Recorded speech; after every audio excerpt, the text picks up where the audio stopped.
Okay, we'll call the meeting to order, and we'll start with a moment of silent meditation and the Pledge of Allegiance. And please remember our first responders in their service.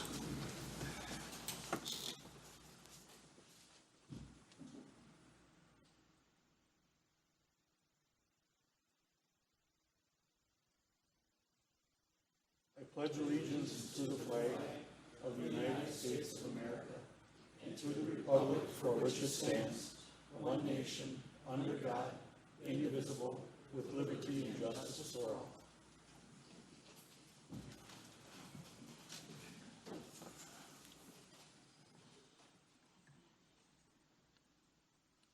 all. Okay, item number 3, approval of the minutes from the previous meeting. Is there a motion to approve? Motion by Devin Crejon, seconded by Randy Young. Are there any questions or comments? Seeing none, then by acclamation, if you are in favor, say aye. Aye. Opposed, same sign. Motion carried. Item number 4, public comment. Is there anyone in the back wishing to address the board? Okay, we have one gentleman. Please come up to the front of the podium and state your name, and we'll give you a couple of minutes of time.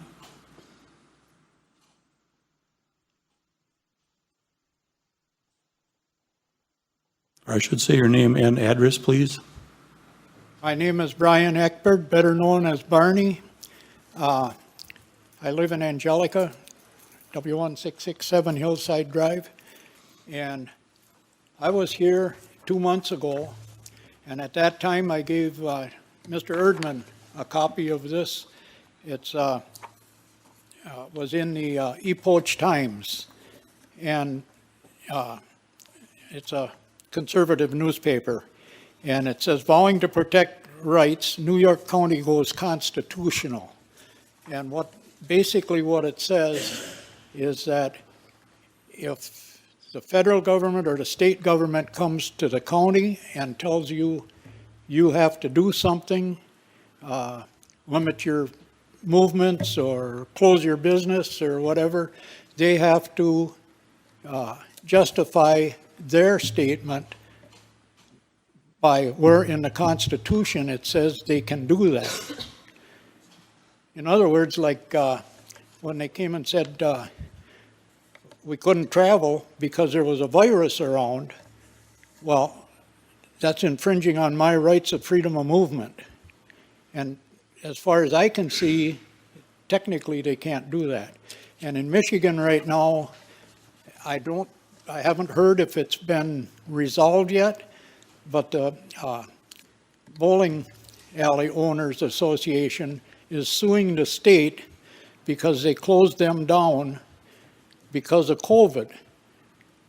Technically, what they're saying is they took their business without just compensation, and most of them went bankrupt. So now they're suing the state because the state closed them down when they didn't close other places down. And Mr. Erdman, I just talked to him before, he said he'd talked to a few of you guys, a few people, and about this. I got 10 copies of this with me, and maybe our good clerk here would make copies if somebody else wanted some of it. But there's other counties in the country too that are doing this. And our late representative here, Richie Furfecki, I brought it to him when this first came out, and he said, well, we don't need that. We're a Second Amendment sanctuary. And I said, well, you know, I'd like to thank everybody that was on the board at that time and for getting us that. But he says, you know, we don't need that. I said, what about the rest of my rights? You know, it's about time we started protecting the rest of our rights. And I'd like to see maybe somebody getting this on the agenda to discuss among yourselves or however you do that. So that's it. All right, thank you. The next item of business would be number 5, motion to deviate from the order of agenda. Motion by Terry Tipton, seconded by Sandy Stanky. Any questions or comments? Seeing none. If you are in favor, you would vote aye. Aye. Opposed? Motion carried. Item number 6, Chairman's Report. We have down, I'll start off with the City County Airport Committee would like to, I believe, address the board.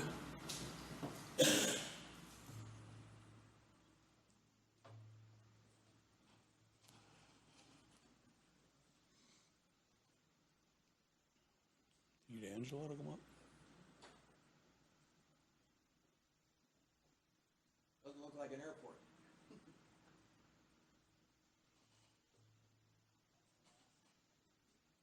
You guys must have camping out there already. Angela.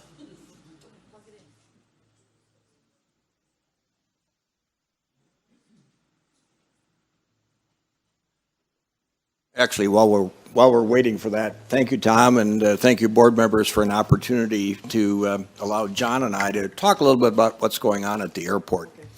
It's been a little while since we've had a chat with you, and a lot has changed since then. And what you see up here is the 5 outside members of the Airport Commission. Now, not on this picture is Kevin Barco, who's the city representative to the commission, and Dick Olson. And we thank you guys for your being our liaison connection to the city and the county. What we want to talk about today is a little bit about where we are in 2022, and particularly some of the issues that we face at the airport. And these reflect into our budget, reflect into our long-term planning, and we have a lot of irons in the fire right now. And if there's one thing I'd like to leave you all with is a different kind of perspective of the significance of the airport to your operations here in the county. We might show up as a line item in your budget of less than $100,000, actually. That's your half of the operating budget of the airport, because the city picks up the other half of that. At the same time, we've spent millions of dollars at the airport in the last couple of years, and that's mostly federal and state money. And we're very fortunate that we can leverage local dollars to get federal and state money to do things like runway extensions, runway expansion, runway renovation, building a new terminal, things like that. So please accept the notion that we're a much bigger item than the line item on your budget might suggest because of that kind of leverage. And that fantastic leverage is what allows us to be the airport we are and where we want to go with it. So we'll tell you a little bit about the budget. We'll tell you a little bit about where we've spent some money and where we plan on going from this point forward. So, and then we'll have time for a couple of questions at the end. All right, go ahead. John, hit the button.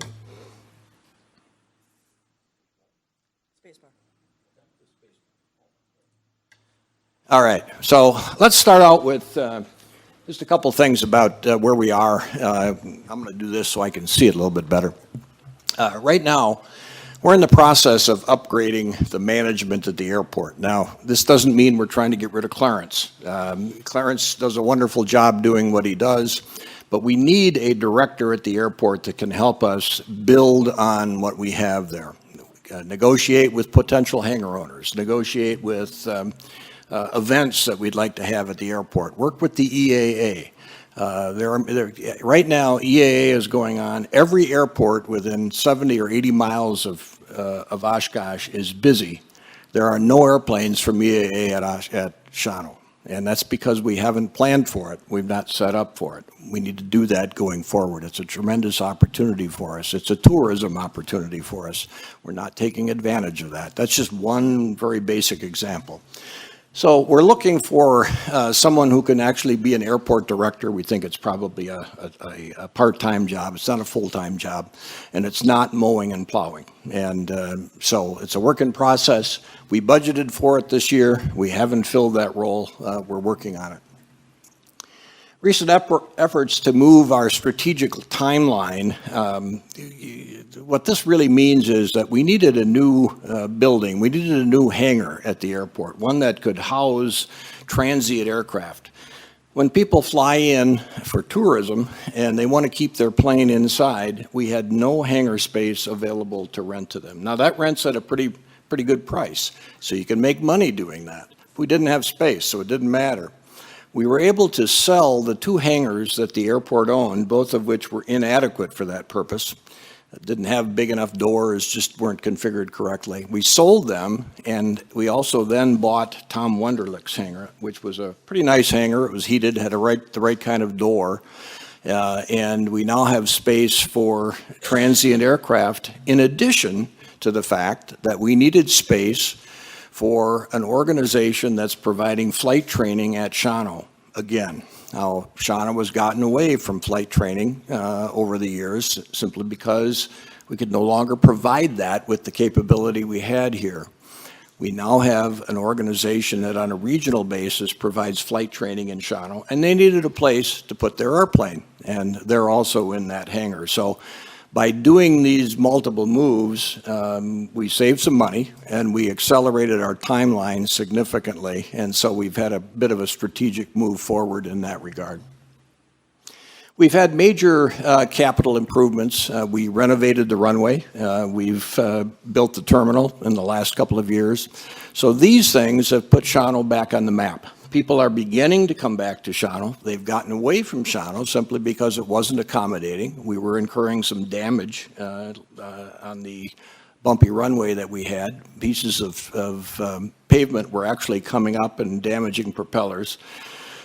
And so to make a long story short, by kind of changing our profile, by making some reinvestment in the airport, we now have an increase in activity. And on any given day, around noon, you can usually see 4 or 5, sometimes as many as 10 or 15 airplanes fly in for lunch. So that kind of ongoing activity, as well as those that are coming for a more substantial tourism type stay, is beginning to pick up. We're on the map. We've also got a website, and we can track where people are pinging our website, and as a result, get a pretty good sense of what they're coming for, what they're interested in, and that activity has really increased significantly in the last year. So it all tells us that we're drawing interest, we're getting people to come to Shawano again at the airport because of what we're doing. Shawano is one of the first, in fact, it is the first general aviation airport that's undertaking a master plan update. You'll see in a few minutes that the way we get our federal and state money is through entitlements, and those entitlements are directed based upon eligible projects. Eligible projects must be part of a master plan.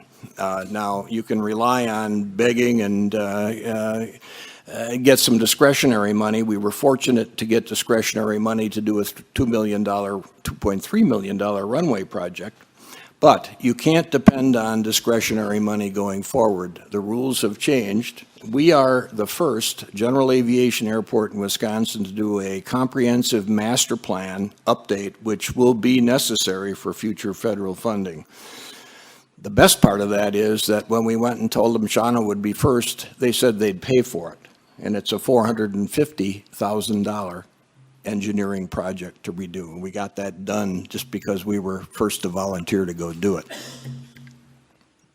We're planning our second annual fly-in on August 20th. This is a big deal. We learned a lot in the first fly-in last year. We called that the grand reopening fly-in. We couldn't have a second grand reopening, so we had to call it something else. But we hope that every year going forward, we'll be able to have a fly-in. To put it in perspective, we had a couple thousand people at last year's fly-in, total attendance. That makes it one of the best attended things in the area, second only maybe to Sundrop Days. So this can be a big deal for Shawano, for tourism, and getting Shawano on the map, and we're in the middle of that with our fly-in. We hope to have more than one event a year like that. We're working on a lot of things. We'll tell you a little bit more about the fly-in in a few minutes. The Thunderbirds aren't going to be here. I know Dick wanted the Thunderbirds to be here because he wanted to fly with the Thunderbirds, but I think we've arranged for a skydiving thing with Dick, so it should be fun for you anyway.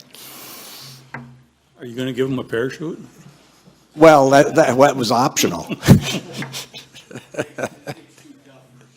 All right, next slide, John. The commission continues to operate without any administration, and in fact, that's one of the reasons why we want to add to the administrative team out there. The mowing and the plowing gets done, but we really don't have any assistants. We don't have anyone that can do a lot of the legwork that's necessary when it comes to dealing with the public, dealing with outside organizations of various types, and we need to get that done. So that continues to be a work in process. Alternatives aren't cheap, and it's a complex alternative that we look at, whether this is a part-time individual, whether this is someone who can actually run a business at the airport and has enough capability to do the other things. There are a lot of ways that airports our size solve that problem. We're looking at every one of them. Maintenance building is in dire need of a new door. The old maintenance building, it's one of the oldest buildings on the airport yet. It's got a large door, it's decrepit, you don't want to stand under it, and we incur a lot of maintenance costs. So one of the things we're trying to do this year is actually replace the door. We do have CARES Act money. It's hard to get and hard to access. In fact, we just got a CARES Act check that we asked for last November. It just came in early July. That tells you how tough that money is to get. Market conditions are changing. Our costs are going up rapidly, particularly energy-related costs.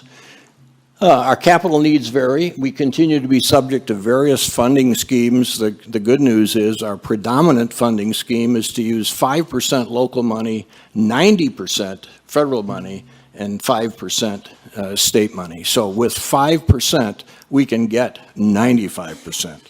And we can do actually better than that, depending upon how we position on projects. And the $2.3 million runway project was done with $25,000 worth of local money. That's pretty remarkable. Our fuel operations we lease out the fuel farm, and we're going to be taking that back in 2023. So we will be the airport itself will be operating, or the county will be operating the fuel system at the airport. We've had some challenge over the years, particularly the last couple of years. The turnover in both the city and the county finance function has created some issues and challenges for us around communication. We think we've got that back on track, and we look forward to a continuing healthy relationship with finance on both sides. John, thanks. We're running substantially ahead of our $130,000 spend budget. So your half of that is roughly $65,000. We're running ahead of that, and we're ahead of that because we budgeted $50,000 for this airport director role that we have yet to fill. And we expect that we've got a couple candidates that might fill that role going forward for the rest of the year, but we still expect to be about $25,000 ahead of budget on the bottom line by the end of the year, give or take. The CIP budget spending hasn't happened yet. Again, that's back to the confusion between the city and the county and the responsibility for their portion of it. But I think we've got that worked out now, and we hope to get that new maintenance building door underway shortly. Next, John. All right, this gives you a perspective of the spending the last couple of years. Over the last 10 to 12 years, we've spent $4.3 million, and we've done that with only $126,000 worth of local money. That's better than $595,000. In the last 3 years alone, $3.1 million, that's the runway refurbishment as well as the terminal building, and we did that with $68,000 in local money. And I said about 25 of that is the runway, so the rest of it is the terminal building. Why did we do the terminal first versus the runway? Someone asked me that last time we were here, and that was because the terminal building money was available, and we knew that down the road it probably wouldn't be, and that's why we did the terminal building before we actually did the runway. Actually, the runway wasn't quite as bad at the time, and it went to pieces quite fast. Let's see, if there's anything else I need to say about this, probably not, other than we think we act very fiscally responsibly in terms of how local money is leveraged for federal and state money. John? Some of the things that we have to do going forward, and this is part of our master planning project, these are going to be refined better than they are right now. And one of the things we want to accomplish is as we identify the projects that are billable, that are eligible for AIP or bill money, which is basically the leverage projects, and then we know which projects will not be leverageable and for which we'll have to use more local money. We want to integrate that with your long-term CIP planning so that you know what's coming down the road. We want to have a long-term view of when local money is necessary and how we're going to use it. So if you think about left side is really those things that we think we can get mostly federal money for, and the right side is mostly those things that we have to do locally. Use that as a kind of a way of looking at this list. We've got a variety of things here, all the way from adding some visual aids to landing, which are really a safety issue, to the runway, it's the top item. Rehabilitating the seaplane base. Now, that may not sound like a big deal, but the seaplane base in Shawano is one of two in the entire state of Wisconsin that are attached to the airport. They're physically attached to the airport because the airport's on the shore of the lake. But it's the only one of its kind that's not only attached to an airport, but is close enough to the city to be within walking distance of all the things that people like to come and see and do. Restaurants, hotels, things of that type. The scooter path, all the things that you could potentially access coming in on a seaplane. And as a result, when we did the survey for the master plan, we've gotten an overwhelming response from the Seaplane Pilots Association for how usable Shawano Lake is and how wonderful that seaplane base would be if it was refurbished. And not only that, but we're actually talking to a national seaplane organization about possibly hosting a national fly-in here. Wouldn't you love to see 200 seaplanes on Shawano Lake? That would make an interesting picture in the paper. And it would certainly put us on the map and bring tourism to this area. That's just another example. So the seaplane base is a big deal. The state's all over it. We met with Bruce Milovitz and I met with the director of the Wisconsin Department of Transportation Aviation Bureau at a aviation event last fall, and he sought us out, and the first thing out of his mouth was, boy, your seaplane base is a big deal. This came from the state, so the planning that we've got underway for this is a big deal and is high attention. We need some snow removal equipment going forward. We are going to need another maintenance building at some point in time. On the right side, the big items are, and probably the scariest item on there, is that we're probably going to have to rehabilitate the north-south runway at some point in time. And it's not likely that we will get much federal and state money to do that. That could be expensive. So, but that's probably 10 to 12, maybe 15 years out. But again, we'll factor that into our long-term planning. John?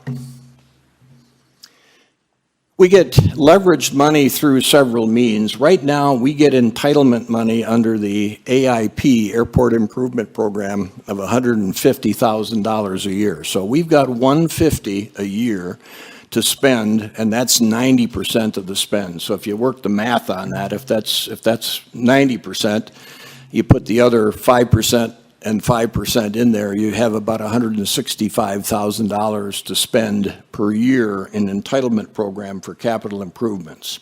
And you got to spend it or you lose it. It goes into the discretionary bucket.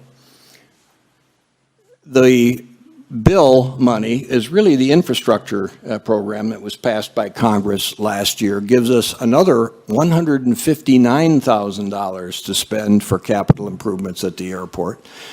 Similar to AIP, some nuances, but essentially that gives us a total of $309,000 that we can spend per year at the airport using only 5% local money.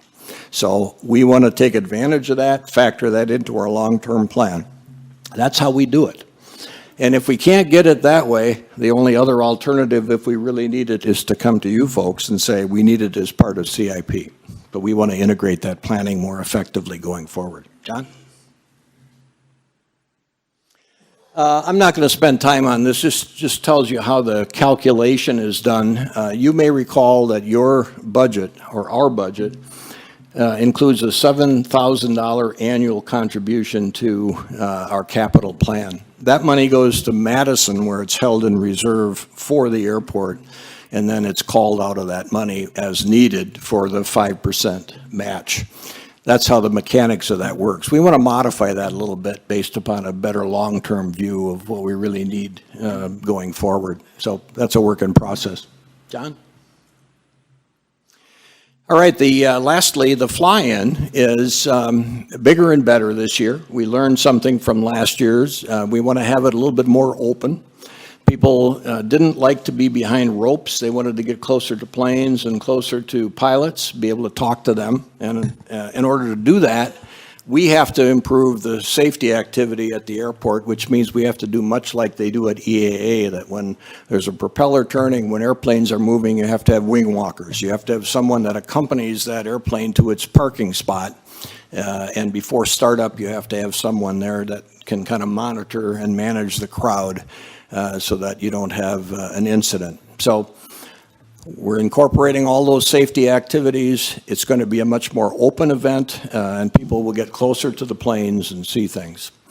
We're working on getting not one, but 2 helicopters at the airport this year, one of which is military and will be quite exciting. We can't tell you too much about that because it's still a work in process, but if we can get them here, and we think we will, it could be quite an exciting event. We're going to have skydivers this year. We're going to have a flag ceremony with the skydivers. We're going to have airplane rides. One of the things we heard was, other than the Young Eagle flights, which is a special EAA program that provides us insurance to fly kids ages 8 to 17 as EAA Young Eagles. Pilots volunteer their time, volunteer their airplanes, are automatically, if they're eligible, automatically insured by the EAA to take kids 8 to 17 up for plane rides. They get all kinds of special incentives from EAA. They get an EAA Young membership. They get a magazine, all kinds of good things. But the great part about it is that it allows kids that age range to fly, in many cases, small airplanes where they've never been before.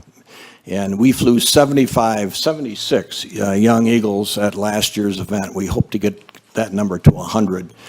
We actually ran out of time last year. So one of the things we're going to do, if we run out of time this year, we're going to give them rain checks, and we'll schedule a Saturday morning to get caught up if we have to after the event. But that was popular. It's a big deal for kids.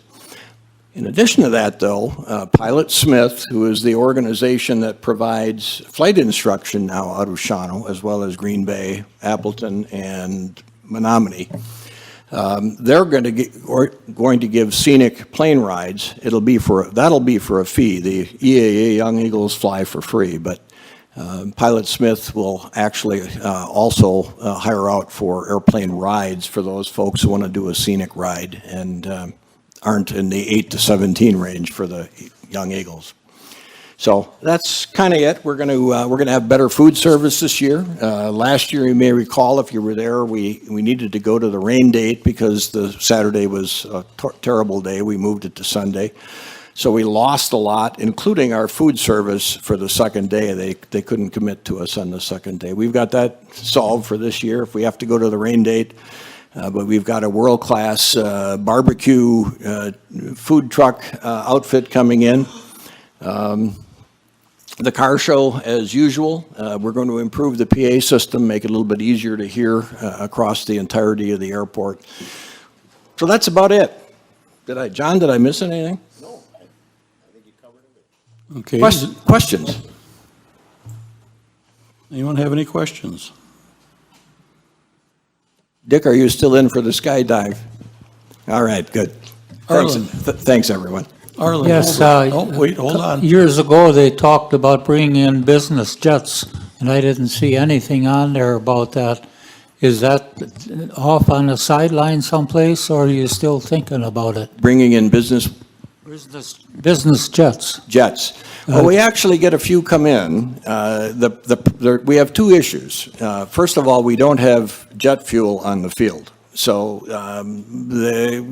they have to be in and go somewhere else to get fuel if they're as part of their comings and goings. That's problem number one. Problem number two, and probably the most fundamental one, is our runway is 3,900 feet long.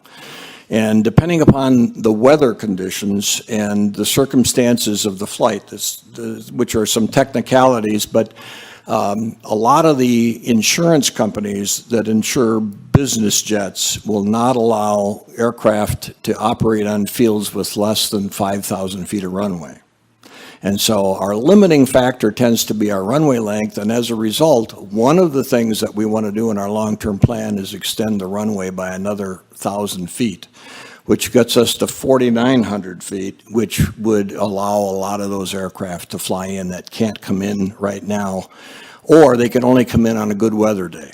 So that's a work in process. Yeah, we also, in the early days when the landfill was active, they don't like flying high-performance aircraft around a lot of bird activity, particularly where there is a landfill and a lot of seagulls. And that was one of the reasons why the state didn't like the idea of a runway extension, didn't like the idea of Jet A on the field, and as a result, that was limiting what we could do here. The landfill is now not taking any more landfill. We don't have that same issue. We still don't have Jet A. We'd have to get that, the fuel, but we got to make the runway longer. So the next step is to really build the argument to extend the runway, and we got the room to do it. You may, if you've been following this long enough, we've acquired land over the years, particularly along the Mountain Bay Trail and east, literally all the way to whatever that road is that goes into the Bamboo Bar there. I don't remember the road name, but the fence behind those houses there is the back of the airport. So we go all the way to the Bamboo, and we've got enough room there to put more than 1,000 feet of runway. But when you get over 5,000, it changes the landscape around the runway from a clearance standpoint. You get into a different category of airport, and we have no intention of going there because that would be a bridge too far, so to speak. But 1,000 feet would do it. Okay. Sandy Stanky. With your Eagle program that you have, is there a sign up for that? Because I haven't seen anything around. Good question, and appreciate the question. Yes, last year we had to sign up at Park and Recreation and had only a couple people sign up, and it was kind of a hassle to do that. There is a form that you have to fill out because you have to have parental consent to do it. It was just easier to do it right at the airport. So what we're encouraging everyone now is just get there early, go over to the Young Eagle, we'll have a registration sign-up place there, get the form. The form only takes minutes to fill out. So do it right there, get there early, and the Young Eagles will fly from 10 to 1. So the event is 9 to 2, Young Eagles are 10 to 1, so it's in the middle. Get there early, get the form, sign up. If you don't want to do that, you can go out to the EAA website. It's just EAA.org. It's out there. You can go to the Young Eagles program, and on there you'll find you can just download the form, and you can walk to our event and hand it to us. So that's the easiest way to get it, but you really don't have to do that. Just get there early and fill out a form and get on the list. Okay, thank you. Okay, all right. Thank you, gentlemen. We will move on then. I only have a few other things that I was going to bring up under the chairman's report. Just so everybody knows, if this is correct, Grant, they're actually going to close now the Triple H Bridge starting on the 8th of August? Okay, so if anybody knows, you may want to reroute your way around, or you may get a few calls about it, but it's got to be done. August 9th is primary elections. Everybody hopefully get out and vote. Put your 2 cents in. and he covered the airport. Oh, and Jimmy had sent out pictures to everybody of a bench that they placed up there for Richie at DHS.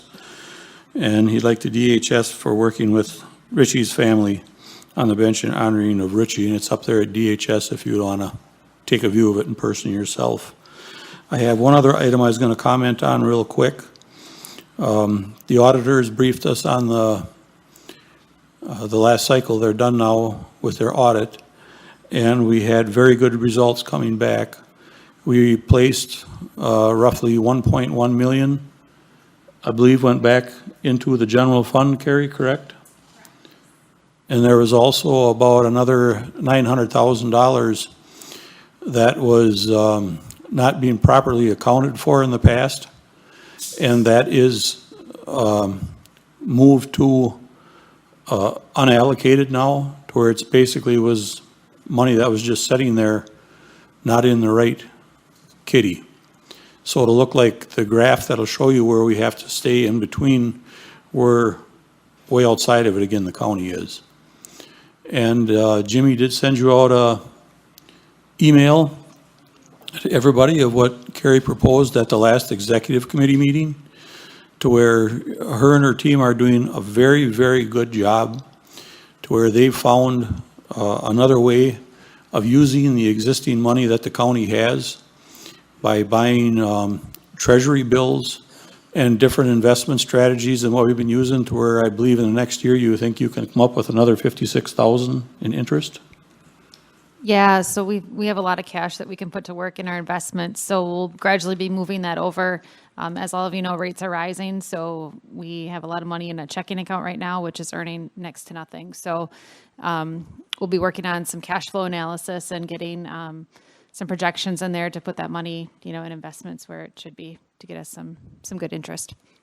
Okay, they basically went through and looked at a lot of money that just sits there, say like in the checking account.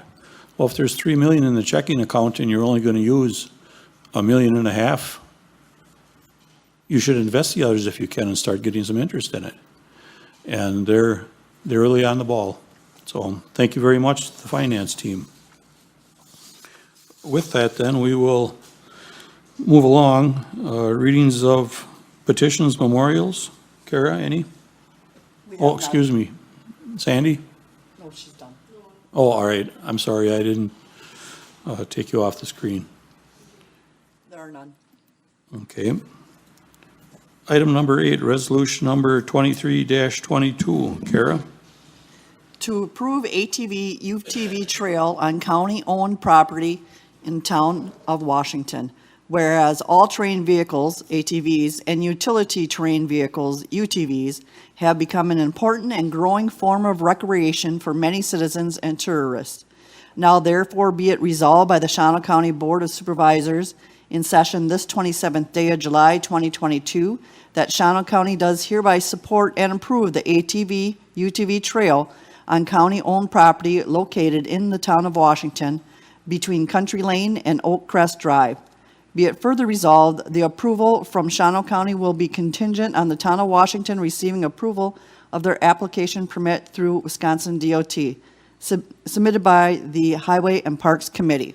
Is there a motion to approve? Motion by Steve Geet, seconded by Kimberly Leffel. Kevin, do you wish to comment on it at all, or? Does anyone have any questions of Grant? Randy Young. With being the landowner, is there any liability involved for the county if people would get hurt on that trail or something? Do you wish to comment on it, Grant, or Jimmy? No, I don't believe there is any liability, and I'll double check, Randy, but I don't believe that just, being on the trail, if there was an injury, that we would be liable. Yeah.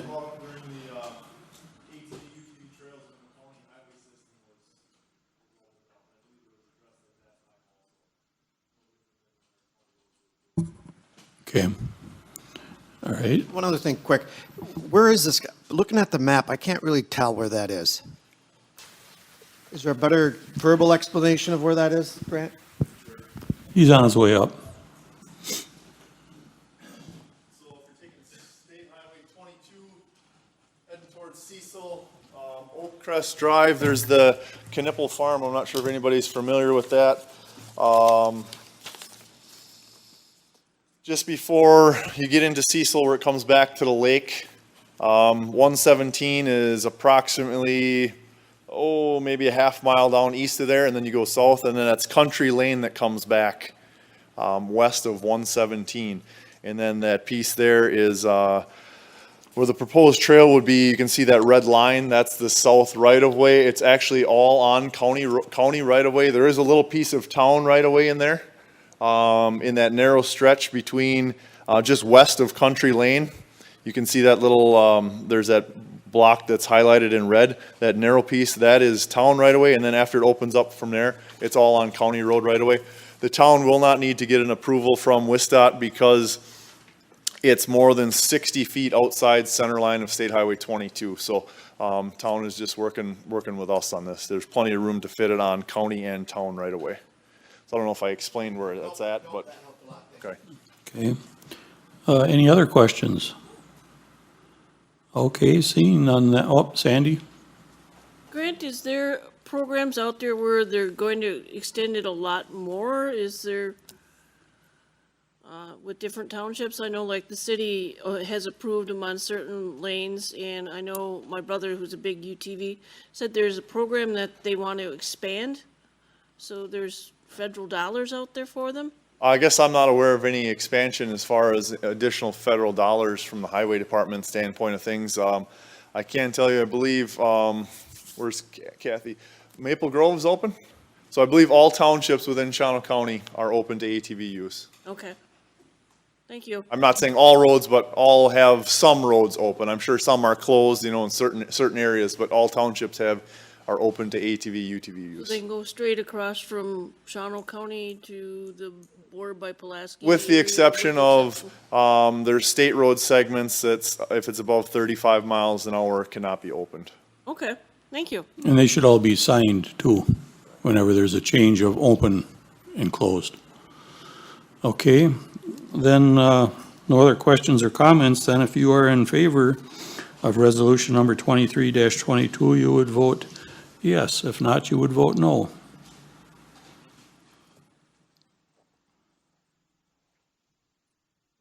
Mike, okay. 25 yes, 0 no with 2 absent, so the resolution has passed. Item number 9, resolution number 24-22. Kara? To approve PSAP grant funding for one public safety answering point per county. Whereas every municipality and state agency that provides fire suppression, law enforcement, and EMS may establish a 911 system. Now therefore be it resolved by the Shawano County Board of Supervisors in session this 27th day of July 2022 that Shawano County does hereby designate the Shawano County Public Safety Answering Point for the purposes of 2019 Wisconsin Act 2026 grant dollars or federal grant opportunities submitted by the Public Safety Committee and the Executive Committee. Is there a motion to approve? Motion by Jerry Erdman, seconded by Devin Crejan. Kevin, do you, or no, this ain't Kevin.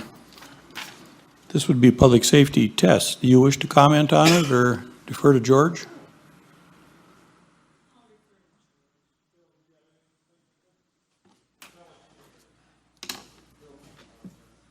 Okay, we'll get somebody sooner or later as long as they keep passing the buck.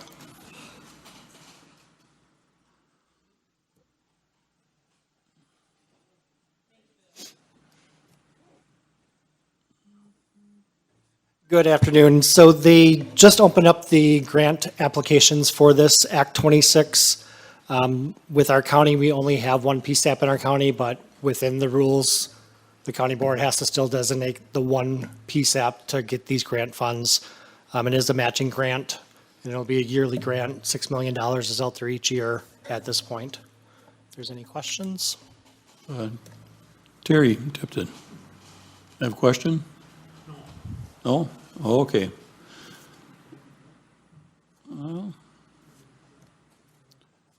Okay, I guess seeing none, then that's it.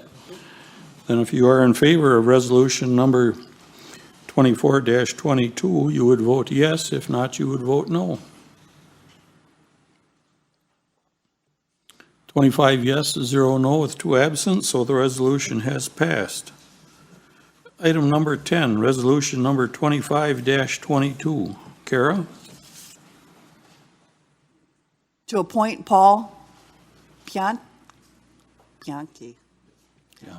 Yes, as a Veteran Service Officer effective July 27, 2022, whereas the Board of Health Committee recommends that Paul Bianchi be selected as the next Veteran Service Officer for Shawano County. Now therefore be it resolved by the Shawano County Board of Supervisors in this session, 27th day of July 2022, that they appoint Paul Bianchi as the full-time Veteran Service Officer for Shawano County effective July 22nd, 2022, submitted by the Veteran Service Committee and the Executive Committee. Is there a motion to approve? Motion by Ken Capelli, seconded by Mike Wiesner. Everybody knows that Nick has retired, and they chose Paul. Would you like to come up to the front, Paul, please? Jimmy, go ahead. Well, good afternoon, everyone.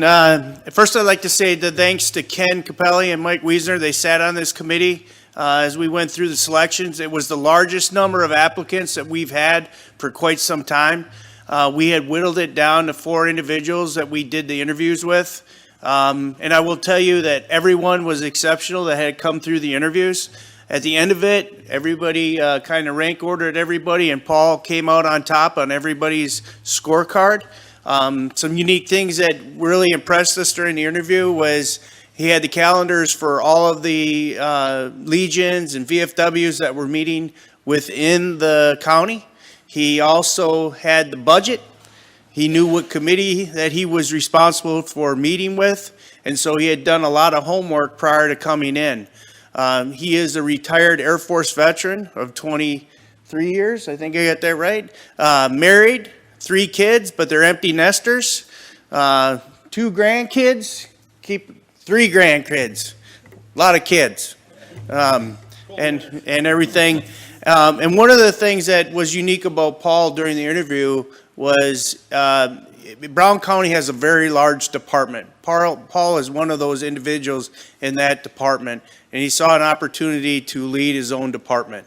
And, you know, he came over. It was a great interview. I really recommend this nomination for this position. And Paul, would you like to say a few things to the supervisors? Just like to say thank you for the opportunity to hopefully become your next CVSO, where I can educate veterans to maximize their benefits and the widows of Shawano County. So, thank you. Okay. Joe Miller, you have a comment, question? Thank you, Mr. Chair.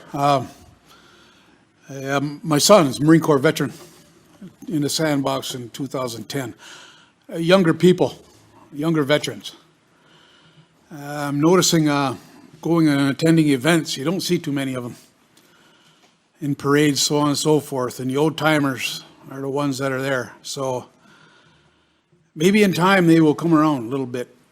And, you know, it's totally understandable why, you know, what they've been through. So I wanted to make that point about how to reach out to younger veterans. You know, to get them talking to their peers, those that have been there and those that are experienced, to help them in many ways. With that in mind, thank you. Okay. Any other questions or comments? Okay, well then, seeing none, if you are in favor of giving Paul the job, he appears to be very, very well qualified, you would vote yes. If not, you would vote no. 25 yes, 0 no with 2 absent, so you are in, Paul.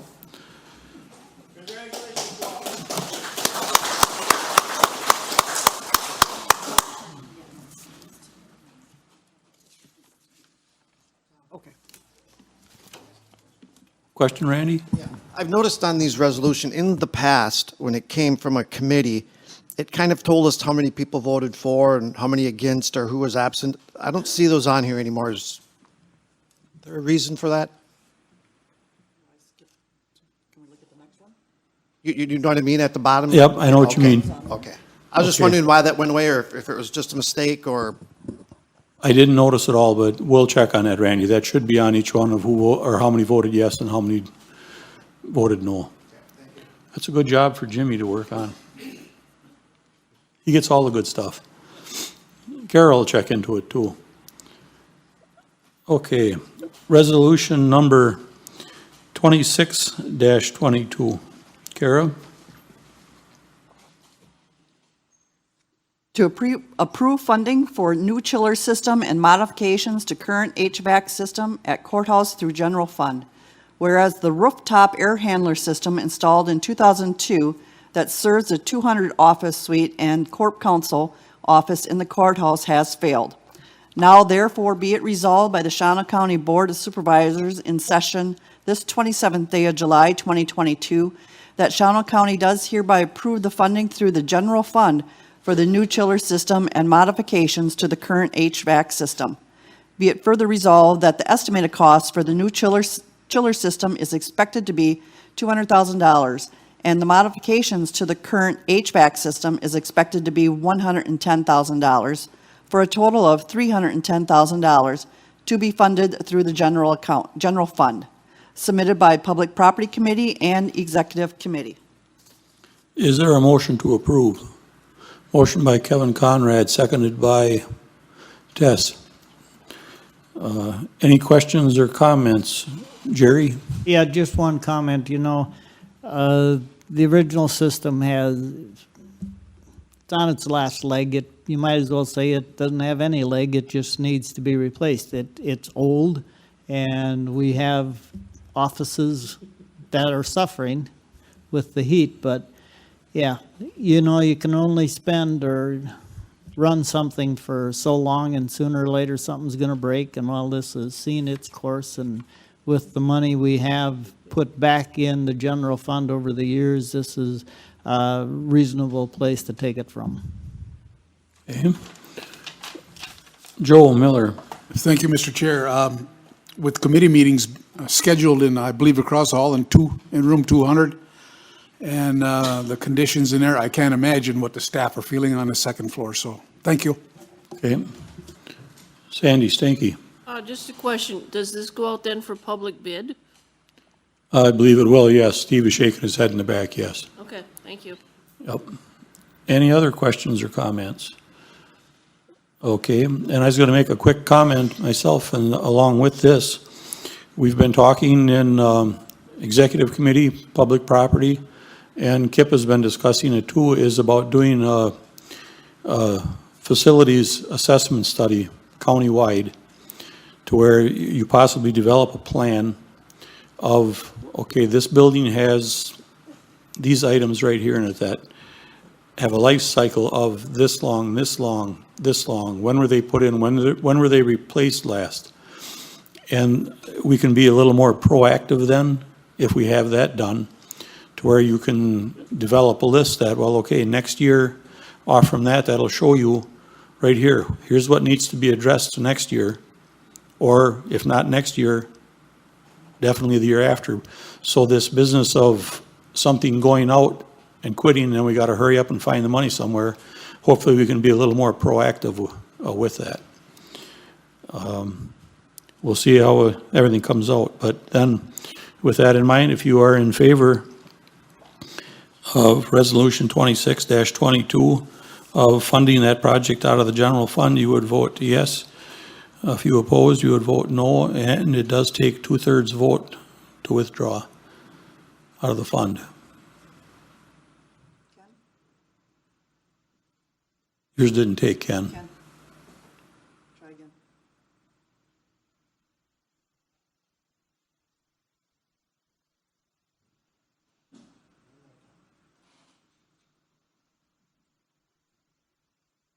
Need a hammer, Ken? Sometimes that helps a lot. There, see, there you go. 25 yes, 0 no, with 2 absent. Randy, is that what you were, oh, it's not up there. It's on my screen. But as you're saying, right on the resolution itself, Oh, okay. right on the bottom. Okay, each committee used to say how many people voted yes, no, or absent. Okay, right below the signature lines, you're saying? We can Yep. take care of that. All right, yep, they'll get that fixed. Item number 12, resolution number 27-22. Kara? Adopting the Town of Pella Comprehensive Plan Amendments, whereas the Shawano County Planning, Development, and Zoning Committee held a public hearing on July 6, 2022, to consider adopting the Town of Pella Comprehensive Plan Amendments and incorporating said amendments into the County Comprehensive Plan. Now therefore be it ordained by the Shawano County Board of Supervisors in this session, the 27th day of July, 2022, that it approves the revised Town of Pella Comprehensive Plan and incorporates said changes into the County Comprehensive Plan. This was submitted by the Planning, Development, and Zoning Committee. Is there a motion to approve? Motion by Arlen, seconded by Mike Stopecki. PD&Z, Kathy, do you wish to comment? Okay, it's just a standard update you're saying then. Okay. Are there any other questions or comments? Okay, seeing none, then if you are in favor of approving Resolution 27-22, vote yes. If not, you would vote no. 25 yes, 0 no, with 2 absent, so the resolution has passed. Resolution number 28-22. Kara? To approve buying out 7 leased vehicles for 3 county departments through the general fund. Whereas Shawano County currently leases 1 vehicle for the Land Conservation Department, 1 vehicle for the Planning Department, Planning, Development, and Zoning Department, 2 vehicles for the Building Maintenance Department, and 3 vehicles for the Parks Department, for a total of 7 leased vehicles. Now therefore be it resolved by the Shawano County Board of Supervisors in this 27th day of July, in this session, in session this 27th day of July, 2022, that Shawano County does hereby approve buying out the 7 vehicles through the general fund as indicated in attached Exhibit A for a total cost of $92,092. This was submitted by the Executive Committee. Is there a motion to approve? Motion by Steve Geetz, seconded by Milton Markwart. Kathy? Yes, I need to make an amendment on the dollar amount. As of today, the amount is $94,518.03. Okay. I will second that motion. Jimmy, you and Carrie wish to comment on it? Sure, yeah, the original amount was not the final payoff value, so once I notified Enterprise that we would be exiting potentially the lease program, the dollar amount was updated with the, final fees or dollar amount for the payoff. And I guess I would just add to that, there is supposed to be an attachment on here. I'm not seeing it on here. That, again, just indicates the amounts for the vehicles, and that attachment would need to reflect that dollar amount as well. Okay. One last just thing, update for all the supervisors. When we took over, several supervisors had come to me and asked to look at the leased vehicle fleet, if we were getting the bang for the buck. We were not. When you look at the vehicle usage and what we are paying for this, and really in these specific departments, it's not cost effective to lease these vehicles. We actually had 2 others, 2 Ford Focuses that we sold on general auction. Both garnered, I think it was over $17,000 for the vehicles. We had hoped to get $13,500. That's what we went in hoping to get. We ended up getting over $17,000 for those vehicles. And really, this is looking at, are we using our money properly? And then, oh, by the way, the phase 2 of this is to get these departments and the other vehicles into a vehicle replacement plan, very similar to what we are doing with the Sheriff's Department. Okay, and we'll have to pause for a minute. We got a little technical problem.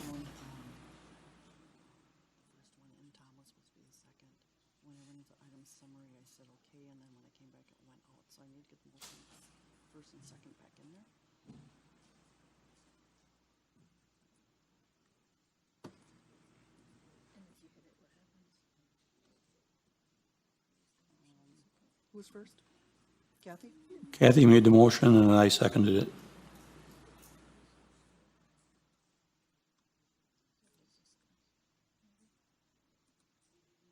Oh, there they came. Nope, he keeps putting Dennis down. Not too responsive. Well, this is, no, Kathy didn't make the motion to approve. Motion to amend. Was Kathy? To amend. Yeah, and I seconded it. Okay. we can- That may be some of the problem because it's trying to do it on the resolution. No, we're on motion to amend. Okay.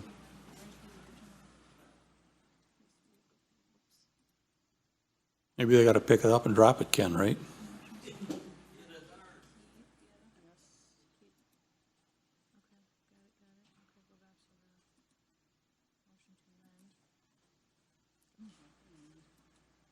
Oh, Sandy Stinky's still on 4. That's why I can't second. I had a question, that's why. Reset all devices, okay.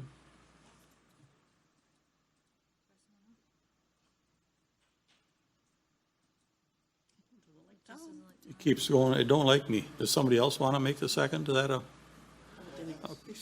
Okay. Tess? Tess? Try Tess. Okay, Tess is good. Okay. It kept putting your name on, Dennis, instead of me. When she would punch my name, it would put it up to you. I don't know. Okay, now we can move along. Are there any questions or comments Can I on just that? jump in really quick? We need to make sure that we have that language in the amendment to include that amounts are going to be updated in that new exhibit to reflect that amount too. Okay, what do we have? To amend the amount of the buyout to be $94,518.03. Would you like more? Attached exhibit. Okay.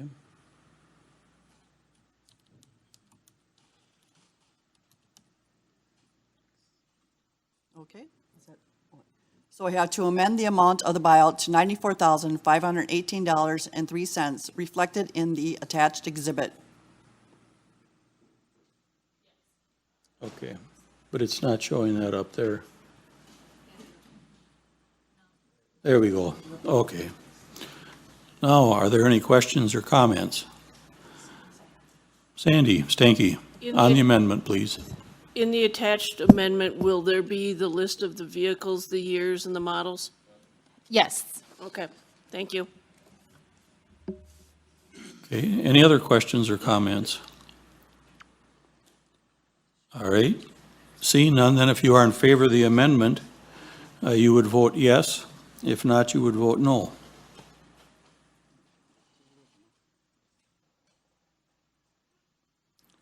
Okay, 25 yes, 0 no with 2 absent, so the amendment has passed. Now we're back then to the original resolution of funding the vehicles out of the general fund. Is there any questions or comments back on the resolution as amended? Okay, I see none. Then if you are in favor of passing resolution number 28-22, you would vote yes. If not, you would vote no. And once again, this requires the 2/3. 25 yes, 0 no with 2 absent. Boy, 2/3 don't even much matter anymore. Okay. Item number 14, resolution number 29-22. To authorize and direct county to enter into the Wisconsin statewide mutual aid compact. Whereas emergencies involving natural disasters and/or technology incidents may arise throughout the state of Wisconsin, which may require additional assistance beyond each county's own resources. Now therefore be it resolved by the Shawano County Board of Supervisors in session that this 27th day of July, 2022, that the board authorities and directs the county to enter into the mutual aid compact consistent with the terms of the proposed Wisconsin statewide mutual aid compact, a copy of which is attached hereto as Exhibit A, submitted by the Public Safety Committee. Is there a motion to approve? Motion by Grant Stazek, seconded by Mike Stepecki. Tess, do you wish to comment, or do you want to have the emergency management director come up and give us a comment? Okay.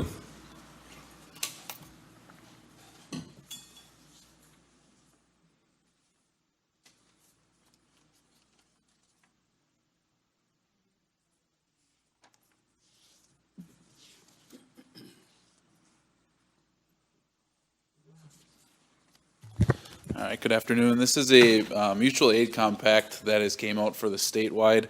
Right now, with our region for emergency management in the Northeast region, we do have what's called the NUMAC, which is the Northeast Wisconsin Mutual Aid Compact. So if we are to have some type of emergency that I need resources outside of our county's capabilities, I can reach out to anybody within our region. This mutual aid compact now includes anyone in the state. Within our region, we are on the border, so Outagamie is not part of our region, Brown County is not part of our region. This is essentially a compact statewide that I can reach out directly to said counties for other assets, emergency managers, anything like that, to get their assistance with an emergency instead of having to go through a long process with the state.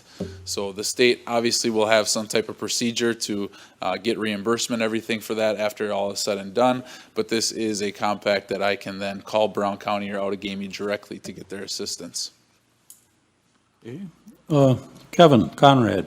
Yeah, does this affect, like the local fire EMS or not?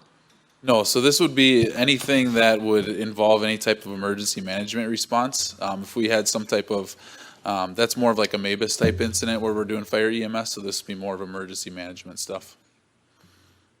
If I was understanding it correct when I was reading through it, it's more or less like if everything would come wipe us right out, you could go to another county and they would provide you with assistance with working out of their office and things like that to work on it, or no? Or am I They could off? work out of their office, or if they come here to help, it's, again, it's a quick shortcut for me to be able to call somebody with more experience, more assets to come in and help us, Okay, or vice versa. or vice versa.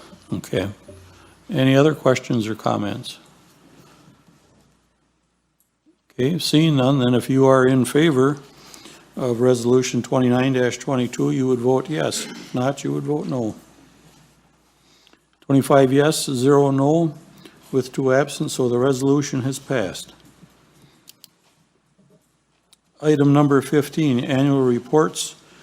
The Sheriff's Department and UW Extension submitted their annual reports, and as usual, they'll be placed on file. If you want to look through them and have any questions, you can contact the Sheriff's Department or UW Extension with the questions, and they'll answer them for you. If not, you can get a hold of Jimmy. He'll stir them along a little bit if needed. Item number 16, report by the Executive Committee on General Accounts. Kara? General accounts for the June listing will be $380,000, $380,974.46. Is there a motion to approve? Motion by Bill Spatala, seconded by Devin Crejan. Is there any questions or comments on the general accounts? Okay, seeing none, then if you are in favor of paying the bills, you would vote yes. If not, you would vote no. 25 yes, 0 no, with 2 absent, so we'll be paying the bills. Item number 17, special orders or appointments. Kara? We have the appointment of Lynn Holler, RN, as a nurse representative, board member of Health and Veteran Services, with a term to expire in April of 2025. Is there a motion to approve? Motion by Ken Capelli, seconded by Michael Wiesner. Is there any questions or comments? Okay, seeing none, then we can do this by acclamation. If you are in favor of appointing Lynn Holler, all those in favor by acclamation, say aye. Aye. Opposed, same sign. Motion carried. Item number 18, committee minutes. Is there a motion to approve? Motion by Dennis Knack, seconded by, Tessa's got her hand up. Is there any questions or comments on the committee minutes?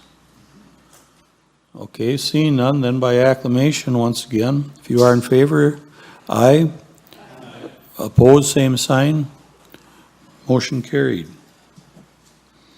Item number 19, board member comments. Do we have any board members wishing to comment? Joe Miller. Thank you, Mr. Chair. Very briefly, a gentleman came before the board in a public comment and made a comment. That's his right to do so, so be it. Very partisan in nature, so I hope we don't spend an awful lot of time and effort on partisan matters. Not everybody agrees with it. Thank you very much. Okay. Mike Wiesner. Yes, on behalf of the Board of Health, I just wanted to make a real quick comment about being more proactive and forward-thinking in the department, of the Health Department, that there's an interest in adding a third nursing position in the future. Some of you may know there was one in there with previous administration. And due to budget issues, I guess, at this time, they're not going to really pursue it, but it's going to be a future consideration. Thank you. Okay. There are other departments that have been asking for additional personnel.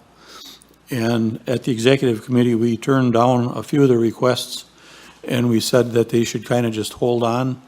And as we go through the budget process, we will see if there is a surplus. When we want to do it, everything we have to do, and when we get our health insurance numbers back, them are always the killers. And we'll see then if we have room to add any positions or not. Steve Geetz, you wish to comment? Yes, I've been getting a couple calls from people about the front yard of the courthouse. What is the plan going forward with where the trees were dug out, kind of fix? Yeah, so I sent a message out to all the supervisors, our landscaper, of course, like all the other ones, they've been very busy. Looking around the 20th of August, that they will be here to start the work and get the work done on the courthouse. But they've been tied up. They've also done some other county work out at Wilson Lake. We had actually tried to get him to move up, but all his equipment was out on the west side of the county, and so that was the issue there. But looking around the 20th of August, give or take a few days. Okay. Any other comments or questions? I agree, it does look poor, but it's kind of sad that you can't hire, it seems, anybody for anything anymore and get a timely response. They're not out there working, huh, Joel? No? Okay.